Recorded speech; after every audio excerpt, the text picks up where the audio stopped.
చోడవరం వద్ద ఉన్న అడ్డూరు పేరు చెప్పగానే మామిడి పండ్లు టమోటాలు గుర్తుకొస్తాయి. ఇక్కడ భూమి ఈ రెండింటి సాగుకు అనుకూలం. మామిడి పండ్ల సీజన్ ఏప్రిల్ నుంచి జూన్ వరకు జోరుగా ఉంటుంది.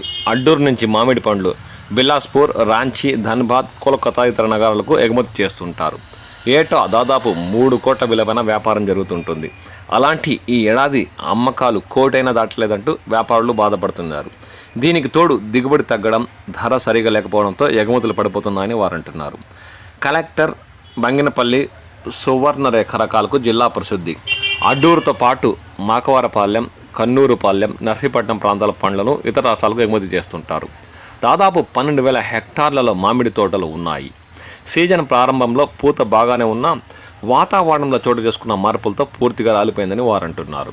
ఇతర రాష్ట్రాలకు సైతం ఈ ప్రాంతాల నుంచి మామిడి సకాలంలో రావడంతో గిరాకీ తగ్గి ఎగుమతులు సల్లగినలేని వారు అంటున్నారు.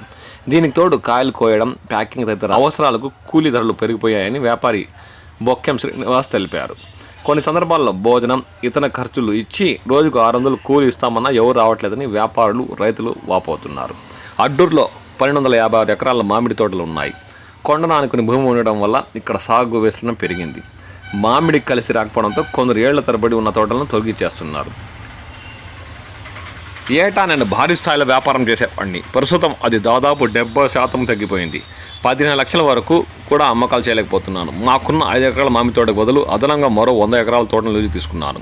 ప్రస్తుతం లీజు సొమ్మును కూడా చెల్లించలేని దుస్థితిలో ఉన్నాను. ఇవే పరిస్థితులు కొనసాగితే ఆర్థిక ఇబ్బందులు ఈ ఏడాది తప్పలేవని ఈ ప్రాంతానికి చెందిన రైతు ఎలమంచిలి గోపి ఆవేదన వ్యక్తం చేశారు.